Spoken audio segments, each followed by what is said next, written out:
All right. Hello, and welcome to the podcast series, Creditors Corner Legal Talk, presented by Smith Debnam, Attorneys at Law, where we explore a range of legal topics impacting businesses and private individuals. So be sure to hit subscription so you never miss an episode. My name is Christina McAlpin Taylor, and I'm an attorney in the firm's Creditors Rights section. I'll be your moderator today. Today's topic is 5 things you need to know about itemization of debt for credit card accounts. This topic, although the title is long, is one of great importance to many of you who do creditors' rights work. Before we begin, though, I want to note the information provided in this podcast does not and is not intended to constitute legal advice. Instead, any and all information shared is for general informational purposes only. Listeners should contact their attorney to obtain advice with respect to any particular legal matter. With that out of the way, let's turn our attention to this week's topic. With us today is Melissa Tulis, and she is also an attorney in the creditors' rights section of the firm. Hey, Christina, happy to be here. Before we get this kicked off, we're excited to talk to you guys about the 5 things you need to know about itemization of the debt for credit card accounts. Melissa, if you don't mind sharing with the group, what initially made you write this article and think about doing this podcast? Absolutely. So there are so many rules and laws in the banking and financial services industry concerning itemizations and what type of disclosures that banks, creditors, financial service providers must disclose to their credit card consumers.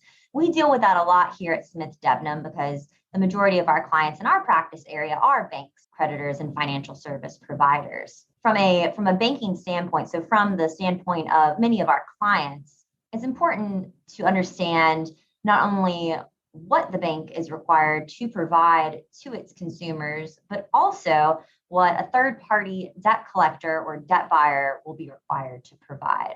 I'm sorry, Melissa. I was just going to say, I'm guessing with the new regulation coming into effect, that was a big part of you wanting to research this again. Is that right? Absolutely. So the new regulation that's gone into effect this year has altered what banks and financial service providers and creditors do have to provide so far as itemization and disclosures to consumers. Yeah, and I think probably you're a lot like me. I'm really thankful for that new regulation app coming out and giving us some guidance on exactly what at least the Reg F considers to be itemization. Is that proven to be true for you too? Absolutely. And I know, and we're going to get to this in a little while, but for everyone who practices in North Carolina to remember that there's Reg F and then there's the North Carolina debt buyer statute. Are those a little bit different? They are, and we're going to really parse that out in this podcast because unfortunately, they do require different types of itemizations and disclosures, which may prove to be a little confusing to the consumer. So we're going to talk about that a little bit more in depth as we get going. Yeah, before we get too far along, I just want to let everybody know what the 5 main questions are that we're going to talk about. We're first going to talk about what type of itemization our card providers require to disclose to the consumer periodically. And that one's a pretty simple answer that Melissa will get to us in a few minutes. Then we'll move on to talk about how much transaction history is a card provider required to retain in its records. How long do they actually have to keep track of this? As you can imagine, there's quite a bit of documentation that comes along with the transaction history. And Melissa will touch on that as well. And then we're going to move on and talk a little more about what type of itemization are debt buyers required to disclose to the consumers. I mentioned that a few minutes ago that in North Carolina, we have a debt buyer statute. So it's important that if you represent debt buyers or if you are a debt buyer, that you pay attention to the North Carolina statute related to debt buyers, because that is different than the Reg F, and we'll get to that in a minute. We're also going to talk about what type of itemization are debt collectors required to disclose to the consumers. And I personally think that's the most important part. For myself, like I said, I work in the Creditors Rights practice group. And when we are filing lawsuits or filing motions, it's important that we are familiar with itemization that's required of us. And finally, we'll discuss a little bit about, can more than one type of an itemization be required? We hope to touch on these 5 questions, and we hope after we're done with this podcast, you'll have a better understanding of what itemization is and how it's defined by Reg F, and also how it's defined by the North Carolina debt buyer statute. Does that sound good to you, Melissa? That sounds great. Let's get going. All right. So starting on the first one, Melissa, if you could tell us a little bit about what type of itemization the card providers are required to disclose to the consumers. Tell us a little bit about that. So under the Federal Truth in Lending Act passed by Congress in 1968, you'll often see that abbreviated in blogs and whatnot as TILA, T-I-L-A. Under that act, fees, interest, transactions, and cash advances from the prior billing cycle must be separately itemized on a consumer's monthly statement. However, that does not mean that the creditor must disclose or even keep track of the aggregate fees, interest, transactions, and credit and cash advances that are incurred during the life of the account. The reason Melissa, for that, I want to stop you there just for a second. I'm sorry, Melissa, I want to ask you a little bit about that, and I'm sure you're about to get to that, but tell us a little bit more about how that works when you have an open-ended revolving credit account. I know some people might be scratching their heads right now wondering, wait a minute, how could I do that, or how do I do that? Can you explain a little bit more about that? Great question. The reason that it doesn't make sense for a creditor to keep track of aggregate fees and interest and transactions is because open-ended revolving credit accounts, most common example of this is a consumer credit card. With those accounts, the unpaid balance rolls over each month, so each billing cycle. And when that unpaid balance rolls over, which consists of fees, interest, and transactions from the prior billing cycle, it forms the new principal balance for the subsequent month. And that new principal balance is what interest is calculated on for the next billing cycle. Thank you so much for clarifying that, Melissa. I was sitting there thinking that that was an important point that we point out to everybody. Most of us are familiar with that, but again, to clarify what Melissa is saying, if you're dealing with, for example, a credit card account, like she said, these open-ended revolving credit card accounts, that unpaid balance rolls over, and that's a good way to think about it. So thank you for answering our first question related to the type of itemization that card providers are required to disclose to consumers. I think most of us are pretty familiar with that. That's been around for a long time. So let's move on to some of the newer stuff, such as how much transaction history is a card provider required to retain its records. I talked about this in the beginning. Most of us who do creditors work, or even us as consumers, know that we get these statements monthly. So if you've had an account with somebody for 10 or 15 years, it can be anywhere from 500 to 800 pages. I just had a paralegal come in my office earlier this morning and show me a motion for summary judgment that she needs to mail out. And there were 720 pages of statement of accounts. And she was like, do you need to see that? And I was like, I can look at the soft copy electronic version. Thank you for not printing an extra copy, although we'll have to, of course, in North Carolina, provide that for our summary judgment motion. So tell us a little bit about how much transaction history a card provider is required to retain. And then the second part of that question would be, for how long do they have to retain it? Definitely. So first off, that transaction history, what it's going to consist of are those monthly statements we discussed earlier. Those monthly statements are the piece of paper or pieces of paper that you receive if you have a credit card on a monthly basis, either by email or by good old-fashioned snail mail, that'll show all of the finance charges, purchases, cash advances, and credits from your prior billing cycle. And so the transaction history is made up of the statements that have been sent for that account for the life of that account. However, as we all know, you may have a credit card for several years. You may have a credit card for decades, and that would not be an abnormal thing. And for that reason, under federal law, creditors are only required to maintain these monthly statements for 2 years. That doesn't mean that some creditors won't keep the statements for a longer period of time, but they're only required to keep them for 2 years. Now, this comes up often in our practice area of consumer collections because we deal with a lot of charged off credit card accounts. Now, those charged off credit card accounts, the 2-year period of statements that we have access to may include the 6 months prior to charge off, where there is little to no activity on the account. There may be no payments or purchases made on the account for that several month period before charge off. But again, it's important to keep in mind how much of a mammoth task it would be to require creditors to keep these records indefinitely. I know some people who have got a credit card out when they were in college and they keep it for 30 years. And that credit card was what they used to buy their morning cup of coffee for 30 years. So that's just a mammoth amount of information. And for that reason, there's no requirement that creditors maintain these records forever. Absolutely, Melissa. I think that's a really valid point. I'm an example of that exact person. I have had one credit card since I was in high school, my senior year, since 1999. So that's 20 plus years of statements that have been sent to me previously by mail, but now I get them mostly electronically.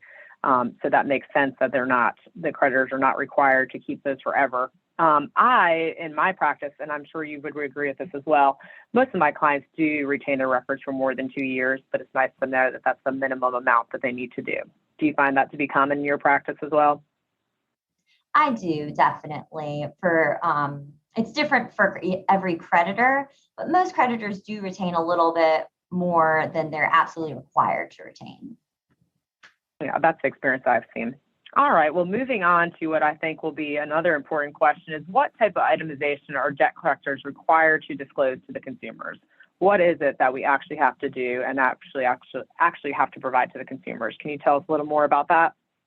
Great question. And this brings us to that new law that we were talking about earlier, or rather the new rule that we're all required to adhere to. So the Consumer Financial Protection Bureau, commonly known as the CFPB, recently released its rule on debt collection practices. This is commonly called the debt collection rule. Now, the debt collection rule interprets the Fair Debt Collection Practices Act. And like we said, it takes effect this year.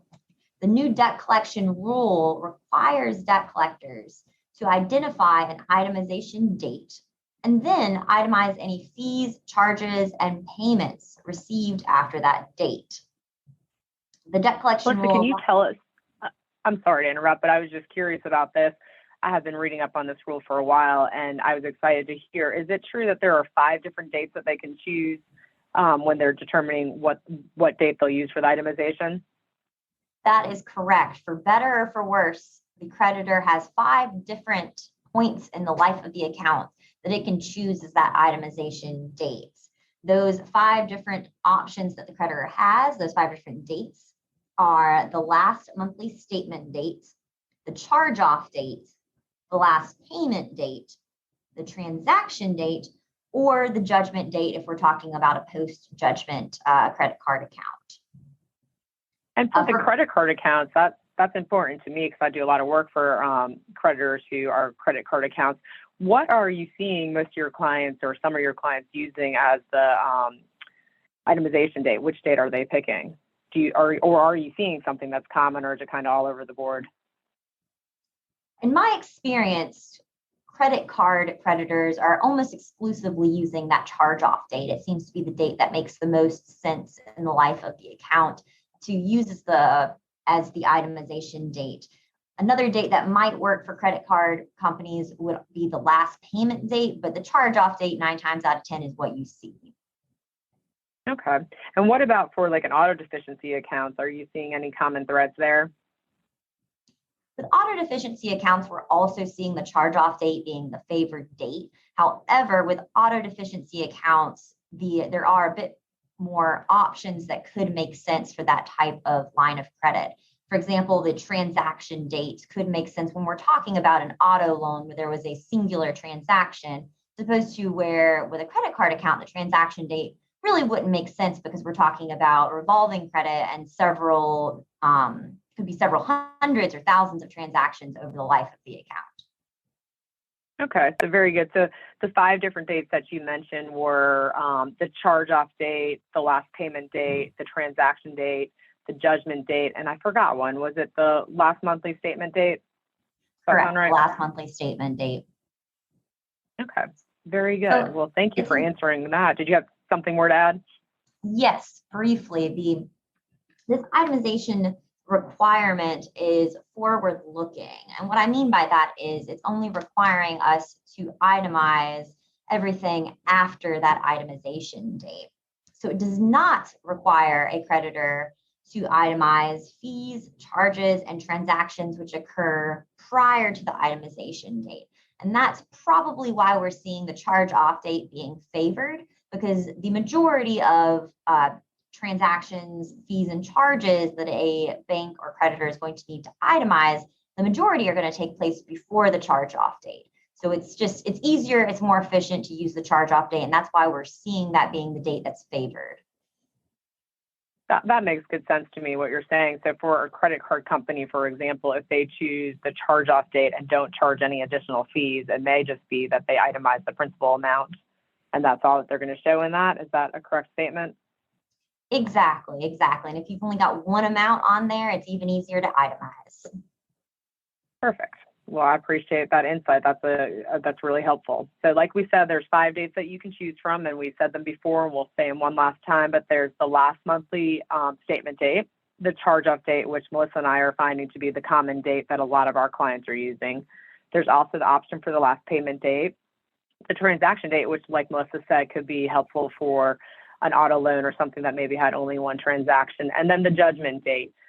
We don't typically find an instance where we'll use the judgment date, because typically when we are representing creditors, we are trying to obtain a judgment and haven't yet got that judgment date. So that hasn't been something we have seen used very often yet, but there may be a case where that would be helpful. So moving on to the fourth question, what type of itemization are debt buyers required to disclose to consumers? And we mentioned this in the beginning, and we want to remind everybody again that in North Carolina, there is a specific debt buyer statute. So we have to pay particular attention to that. And I think Melissa is going to talk about that for a few minutes. And she'll also mention a few cases that are at the Court of Appeals or that are coming up. Sure. So this is unfortunately where it starts to get complicated, Christina, because we are talking about the interplay between North Carolina state law and federal law. Federal rules, rather. So in 2009, the North Carolina legislature amended the North Carolina Collection Agency Act to provide new and, frankly, in my opinion, quite onerous requirements for debt buyers. Specifically, with regard to itemization, in order for a debt buyer to obtain judgment in North Carolina, that debt buyer must provide an itemization of charges and fees claimed to be owed, and an itemization of post-charge-off additions where that applies. Now, keep in mind, these laws are still relatively new to our state. 2009 was not that long ago, and we have not had that many opportunities for the Court of Appeals and the Supreme Court to interpret this act. So courts are still wrestling to figure out what some of these statutory provisions mean. A recent case law interpreting these statutes has frankly muddied the waters regarding additional itemization requirements that are imposed on debt buyers seeking to collect debt from North Carolina consumers. Quite oddly, these new requirements require debt buyers suing for delinquent debt to disclose even more information than the original creditors that they purchased the debt from. In fact, debt buyers are required to disclose to consumers more information than original creditors are even required to retain in their records. The most recent case law that we've seen on this matter is in a Court of Appeals decision published on December 31st of 2020. Towns versus Portfolio Recovery Associates. In that Court of Appeals case, they found that a debt buyer, in order to obtain a judgment against a debtor for a charged-off balance, must itemize the total creditor-assessed charges and total creditor-assessed fees that contributed to that charged-off balance. So here you may notice we're talking about something very different from what we talked about earlier with the itemization date under the debt collection rule. The itemization date under the debt collection rule, we said you need to pick a date, probably the charge-off date, and you need to worry about everything that happens to that balance after that itemization date. Here, we're talking about everything that happened before that itemization date. So this is a backward-looking itemization requirement. It's a little confusing, kind of balancing those two out. A petition for discretionary review is pending with the North Carolina Supreme Court, which may alter this ruling. But for now, all those listening should assume that the Towns case from the Court of Appeals is controlling. Keep in mind, this makes a debt buyer's job exceptionally difficult when a selling creditor does not provide all of this information or may not even have all of this information at the closing. The town's case also puts new pressure on original creditors as well to retain this itemization information if they ever want to be able to market this debt. So that's important to keep in mind. Even if you aren't a debt buyer, or you're not representing a debt buyer, even if you are an original creditor, you may want to think about what debt buyers are required to provide if you ever want to sell your charged off debt to a third party. Melissa, I think you make some really good points in there, and I would encourage everybody who's listening, if you have questions about that, you can, of course, reach back out to us, but you'll need to make sure you're familiar with that North Carolina debt buyer statute, and then also familiar with Regulation F, which is what Melissa keeps referring to as the new the new debt collection rule. The new debt collection rule, in my opinion, is a lot easier to follow and pretty easy for our clients to comply with. We have now, with this new town's opinion, in our office, had to go back through and make a few changes to make sure that we are also complying with the town's opinion. And we've been able to do that, and you'll be able to do that too, but it just does take some time to work through and look through your procedures. And like Melissa suggested, this really does affect everybody because these original creditors, we do put a lot more pressure on them when they're selling the debt, or we put pressure on our clients if they're debt buyers to make sure they can seek that information from the original creditor. I had a client approach us recently asking us if we could take new placements for debt buyer work. And the first thing I said to them was, I'll need to see what type of documentation you have so I can make sure that we can comply with the North Carolina debt buyer statute. And like Melissa keeps referring to, the new debt collection rule. Fortunately, this client did have the proper documentation and has a really good relationship with that original creditor, so it can get us whatever we need. Those are the type of questions that you should be asking yourself if you're going to onboard a new client, a debt buyer client in North Carolina. It's really important that you're familiar with that statute as well. So thank you for that information, Melissa. To sum it up, I have one last question, which is, can more than one type of itemization be required? And you've pretty much touched on this answer already, but if you would summarize that for us one more time. Yes, so the answer to this is yes. Sometimes more than one type of itemization can be required. And this poses an issue because it's frankly kind of confusing to a consumer to have two different itemizations provided to them that look probably completely different. The reason that more than one type of itemization may be required is because under the new federal debt collection rule, debt buyers are also acting as debt collectors. So our North Carolina debt buyers are going to be subject to the debt buyer statute, that's state law, but they're also going to be subject to the federal debt collection rule. So because they're subject to both of these pieces of legislation, they're going to be required to produce one itemization under the federal rules. And like we said, that's going to be forward-looking from that itemization date. And then they're going to have to provide a second itemization under North Carolina law. Like we said, that's going to be backward-looking. So these are going to look very different and definitely pose the potential for confusion to the average consumer. Frankly, they could pose the potential for confusion to the average attorney. It's That's right. The good news is so far, at least in our practice, we haven't had too many issues with this. Like I said before, we've come up with some good procedures to make sure that our debt buyer clients are able to comply with the North Carolina debt buyer statute. And like I said, complying with this new Regulation F really hasn't been as challenging as we initially thought it was. A quick follow-up question to that, Melissa. Have you found that most of your clients are letting you guys take the data and do the itemization yourself, or some of the clients providing that itemization for you? Is it kind of a mixed bag? Do you have any insight on that? Great question. So for the itemization that's required under the debt buyer statute of North Carolina, our clients provide that themselves. That's a little bit more comprehensive. You have to look a lot further into the life of the account. So they handle that. However, for the itemization, that forward-looking itemization from most frequently the charge-off date that's required by the federal debt collection rule, that we can handle in-house. It's a much simpler itemization to find. Like you said earlier, if the creditor has not charged any interest or fees since charge-off, then that entire itemization is just going to be that charge-off amount and nothing else has been added or detracted since that date. So that's a fairly simple itemization that we're more comfortable doing here at our firm. Yeah. Absolutely. I agree with what Melissa said. We have some clients actually who are starting to give us new data points that they call the itemization data points, which makes it really easy. We're able to pull that from our computer program. So that's been helpful as well. So I think that we have come a long way from when this rule first came out and we were first reviewing it and nervous about itemization. I think everybody has got a better grasp on that. And I'm hopeful after listening to these questions and answers that everybody listening today also is comfortable with that. Do you have anything else, Melissa, that you want to add before I conclude this podcast?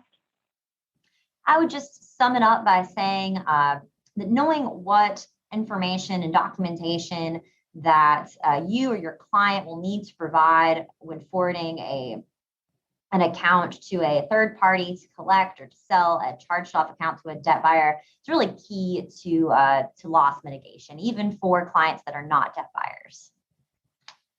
That's right. I think we could have a whole nother podcast talking about when you're onboarding client, what type of information you should look for. But with this new Regulation F, it is important that you make sure you have the data you need for the itemization. That's always important. So I think that is a good way to conclude this. I thank everybody for listening today. Melissa, thank you for your great answers to my questions. I do invite any of the listeners today who are listening and do have questions for Melissa and I, you're welcome to reach out to us by email, or you can even find our direct dial. If you go to Smith Debnam's website, you can find it under our name. It has both of our email address and our phone numbers. And feel free to check out some other episodes that we have. There's lots of really good related topics. So I remind everybody to subscribe to our podcast, Creditors Corner Legal Talk. And I hope that everybody stays well and has a good rest of your week. Thanks again, Melissa. Thank you.